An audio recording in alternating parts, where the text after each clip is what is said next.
حضرت حسین رضی اللہ عنہ عقیدت کا عالم دیکھیں۔ امام ابو القاسم علی بن حسن بن ہبۃ اللہ المعروف بن عساکر رحمہ اللہ وفات 571 ہجری، تاریخ دمشق حضرت حسین کے واقعہ کے تعلق لکھتے ہیں کہ حضرت عمر رضی اللہ تعالیٰ عنہ نے حضرت حسین ابن علی سے فرمایا کہ کوئی ضرورت ہو تو آپ میرے پاس تشریف لاؤ، جب بھی ضرورت ہو تو میرے پاس آیا کرو۔ حضرت حسین ان کے پاس آئے، راستے میں عبداللہ بن عمر سے ملاقات ہوگی۔ حضرت حسین نے پوچھا عبداللہ بن عمر تم کہاں سے آ رہے ہو؟ فرمایا میں اپنے والد عمر کے پاس گیا ملنے کے لیے، تو میں نے اجازت مانگی تو مجھے اجازت نہیں ملی۔ اللہ اکبر، مجھے اجازت نہیں ملی۔ حضرت حسین واپس چلے گئے کہ جب عبداللہ بن عمر کو اجازت نہیں ملی تو مجھے کیسے اجازت ملے گی؟ حضرت عمر رضی اللہ تعالیٰ عنہ کی پھر ملاقات ہوگی۔ آپ نے حضرت حسین سے فرمایا کہ میں نے آپ سے کہا تھا کہ کوئی ضرورت ہو تو میرے پاس آؤ۔ سبحان اللہ، ما منع کا یا حسین و انتاتینی، یا حسین تم ہمارے پاس کیوں نہیں آتے؟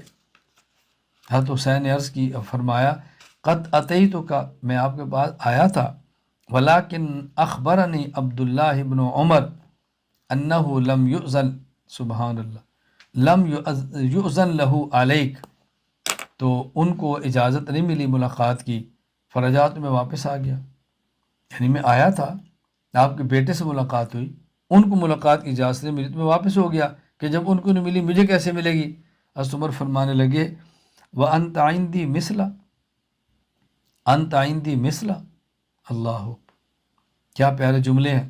فرمایا وَأَنْتَ عِنْدِي مِثْلَ، أَنْتَ عِنْدِي مِثْلَ، کیا تم عبداللہ بن عمر کی طرح ہو، کیا تم عبداللہ بن عمر کی طرح ہو۔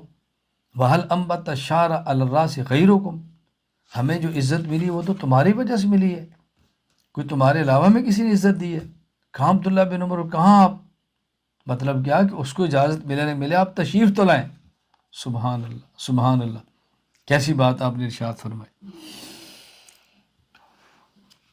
دیکھیے ایسی بات سمجھیں، اپنے وہ بڑے جن سے عزت ملتی ہے، اپنے وہ بڑے جن سے عصمت ملتی ہے، اپنے وہ بڑے جن سے ہماری دین اور دنیا چمکتی ہے، ان کی اولاد کا احترام کرنا سیکھیں، ان کی اولاد کو عزت دینا سیکھیں، ان کی اولاد کو عزت دینا سیکھیں، یہ ان کا حق ہے کہ ان کی اولاد کا احترام کیا جائے۔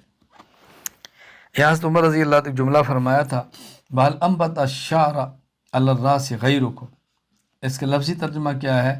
کیا سر پہ بال تمہارے علاوہ کسی نے اگائے ہیں؟ یہ عربی کا محاورہ ہے، یعنی سر پہ بال ہونا یہ عزت کی علامت ہے، خوبصورتی کی علامت ہے۔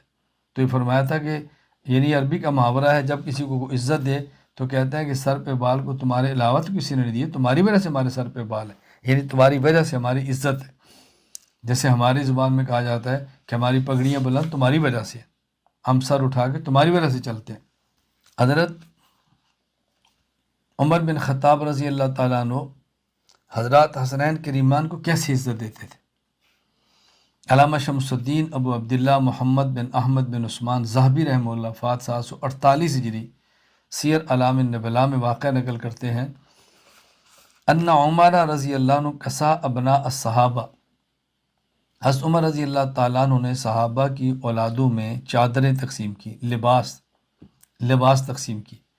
وَلَمْ يَكُنْ فِي ذَلِكَ مَا يَصْلُحُ لِلْحَسَنِ وَالْحُسَيْنِ، حضرت عمر کی رائے میں کوئی ایسا لباس نہیں تھا جو حسن و حسین کی شان کے لائق ہو۔ فَبَعَثَ إِلَى الْيَمَنِ، آپ نے مدینہ منورہ سے یمن بندہ بھیجا۔ فَأُتِيَ بِكِسْوَةٍ لَهُمَا، اور ان کے لیے اسپیشل وہاں سے کپڑے منگوائے۔ فقال الآن طابت نفسی، جب یہ لباس وہاں سے تیار ہو کر آیا فرمایا اب میرا دل خوش ہوا ہے، اب میرا دل خوش ہوا ہے، ان شہزادوں کے لباس اب ملا ہے۔ کس طرح احترام تھا رسول اللہ صلی اللہ علیہ وسلم کی اولاد کا،